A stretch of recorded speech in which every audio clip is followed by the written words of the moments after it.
I'm showing this for the largest pipes because it's going to be the easiest to show on camera. All the other pipes are made exactly the same way.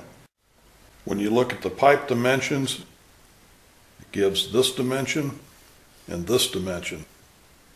You have the narrow piece, and then you have to take this piece which overlaps both sides, and you have to add whatever thickness your wood is.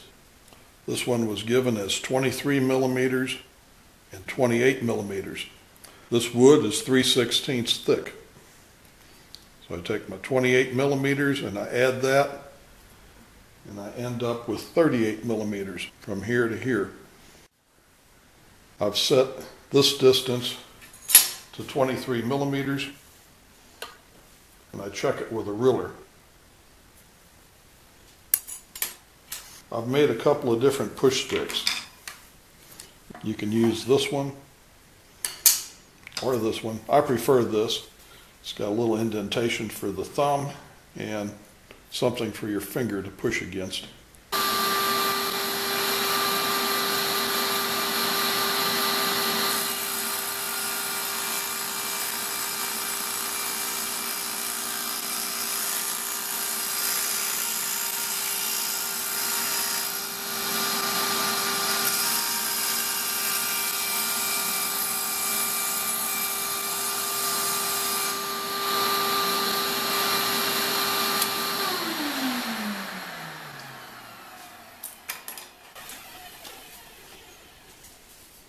Then you check it, and I write the dimension on this piece of wood. Makes it a lot easier to keep track of these when you get a whole stack of these cut. Generally, you're going to need 2 pieces of each dimension.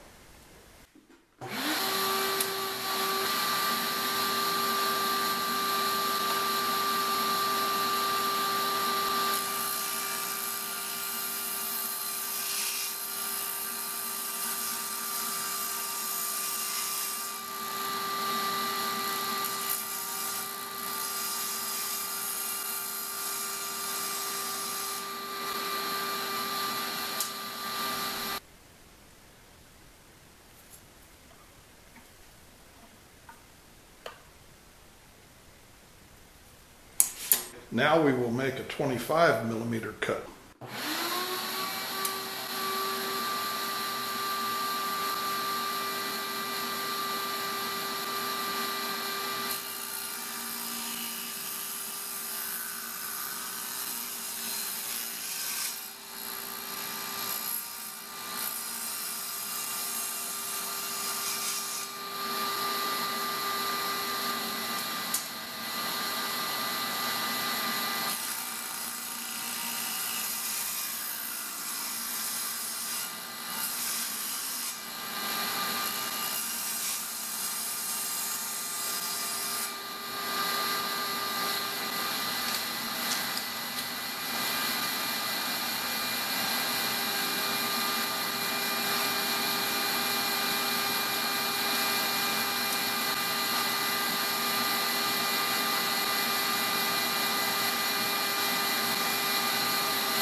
This little table saw is ideal for cutting this thin stock, and this is thick compared to what the other pipes are going to be made of.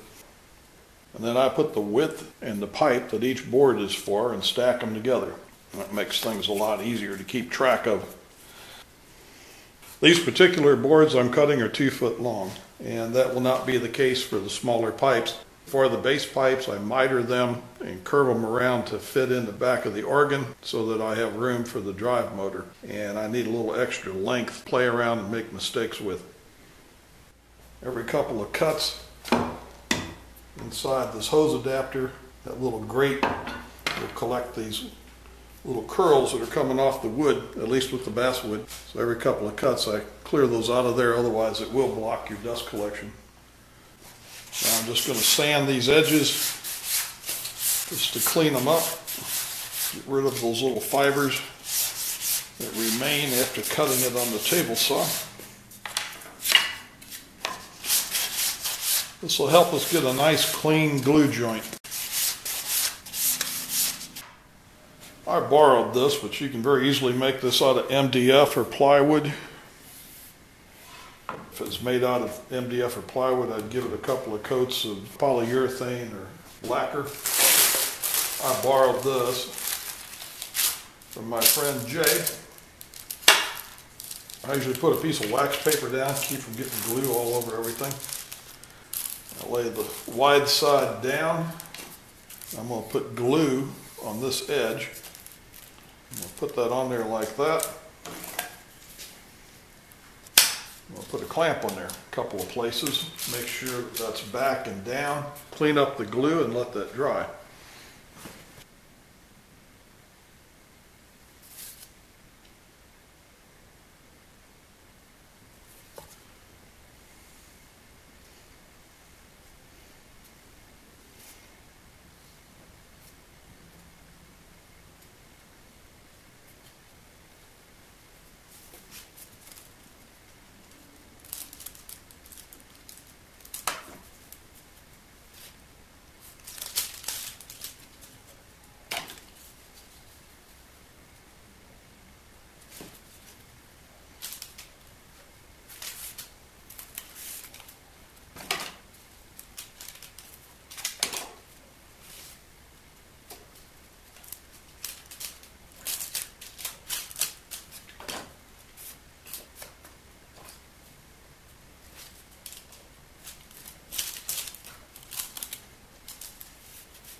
Now we'll just let that dry for a few minutes. Doesn't have to be completely dry, just enough for this glue to take hold.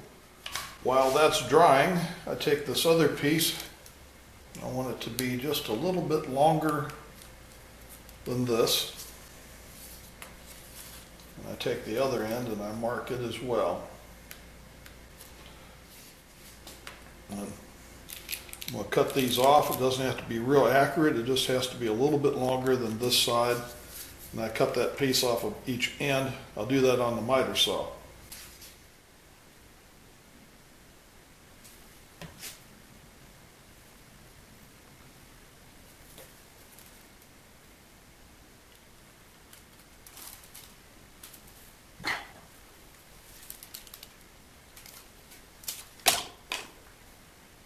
I just glue that piece in there like that. Let that dry.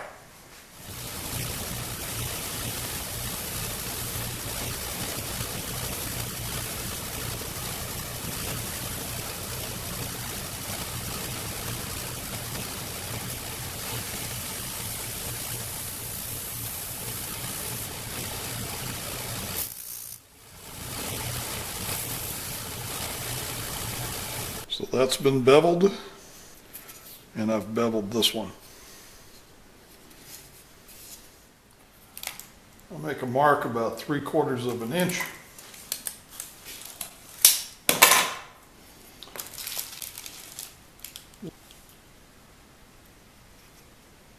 Draw a straight line.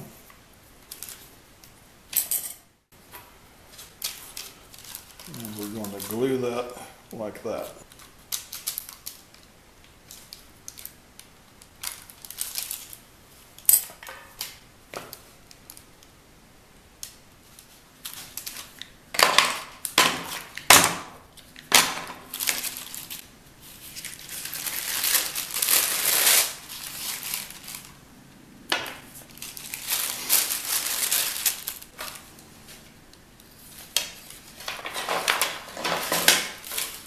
Set that to one side and let it dry. And we do the next one. Do exactly the same thing. You want to look at one of these and inspect it, make sure that these joints have gone together, especially like along here and along this back edge. Sometimes when you put the glue on that wood, and sometimes the wood, just by virtue of cutting it into a strip, it will decide it wants to bend and bow around a little bit. Sometimes the wood is well behaved and sometimes it's not. These are now sticking out proud of this edge. So we want to turn this around and let that hang over this side. We've beveled this long side. We're going to make that even with that edge. and we're going to glue that on there like that.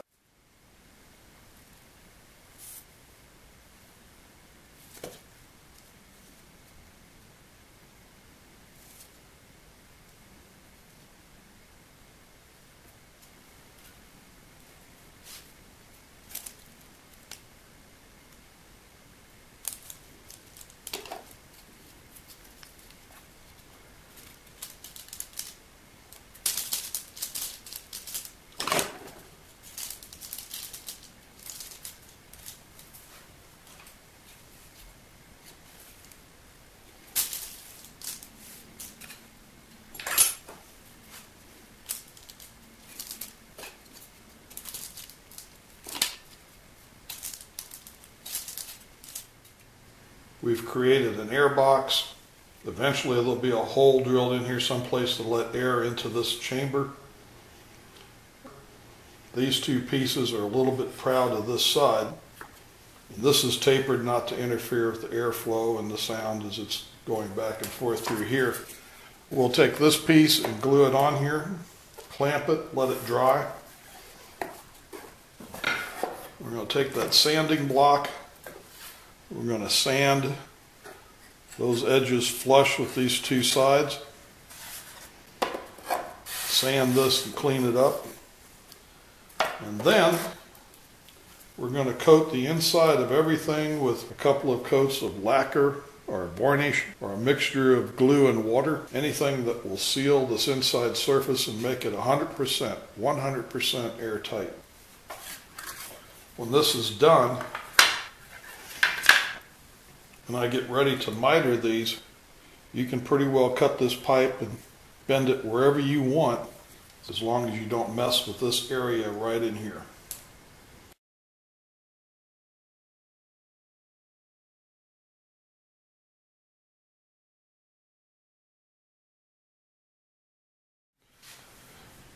Now, I have already sanded these flush. You can do them on a sanding block like this, or you can do it on a belt sander. If you're on a belt sander, you got to be real careful. I want this right in here to transition very smoothly.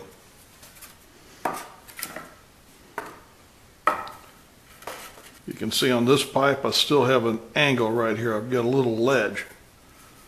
I want to round that over. So when the air is coming into the air box, it has a very smooth contour to transition into this little gap that's going to be formed right here. I use a file, get that shaped pretty well. I take a emery board or a fingernail file.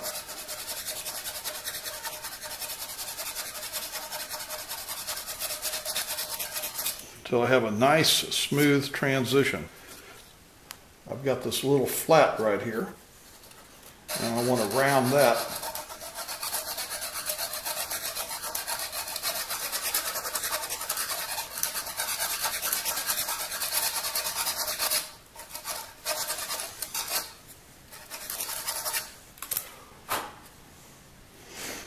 When I get done, I do not want that to be dished out, or I do not want it to be proud of these two sides. You have to be real careful. When you round that over, you can put a straight edge across that. There should be no gap. Keep that absolutely flat. So I can hold that up to the light, and I shouldn't see any light coming underneath that straight edge.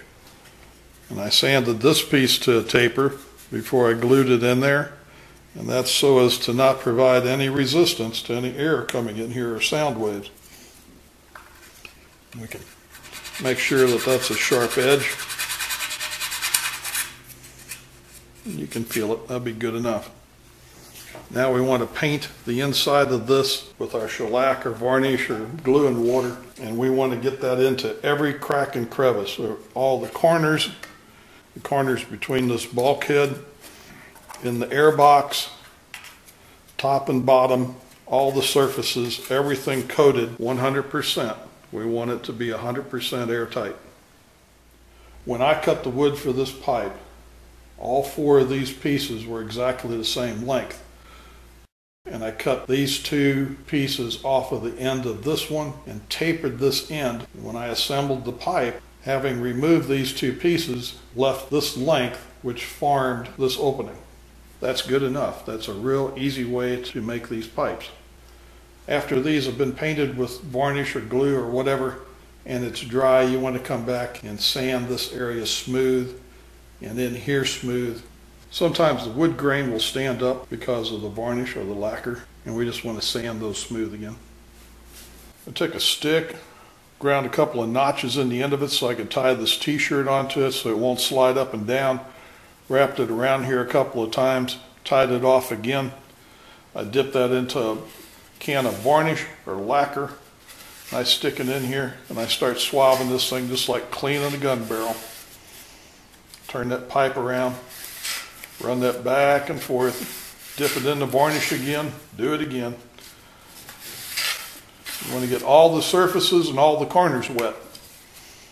And I have an acid brush, it's bent a little bit, taped on the end of a stick. I can reach in here, I can swab down in the corners, make sure everything gets wet. And run the swab through there a couple more times, clean up any runs. Just make sure that all surfaces and all corners are 100% covered. You want this to be airtight. I believe I've said airtight more than once now.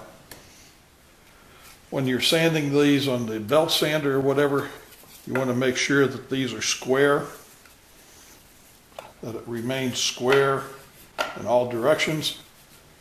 The closer you can keep these to being square, the easier your life will be when you go to make your miter joints. I'm using walnut for most of these covers and a piece of Purple Heart for this one. These are rounded very slightly. When you have your cardboard gasket in here, it's about 1/2 millimeter thick. And then this edge overhangs this edge this way about 1/2 millimeter. And that forms the slit that the air blows out of. We have the aperture. The distance here is created by having cut these two pieces off of this piece. And this cover comes on here. It's beveled. And you slide this back and forth to voice the pipe. And all of these,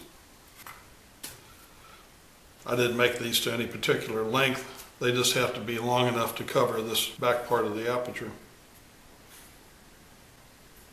You should remember to drill your hole in here for your air hose before you put this on, so you don't have a bunch of debris in here that might plug up that rather slender gap.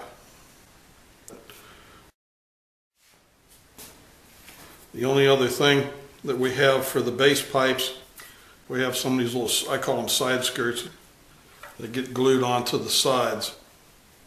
And that's really for when these pipes are installed in close proximity to the back of the organ.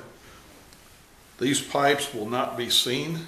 They're buried inside the organ. So you can use whatever appropriate pieces of scrap wood you have for like these covers or whatever. Nobody's going to see them.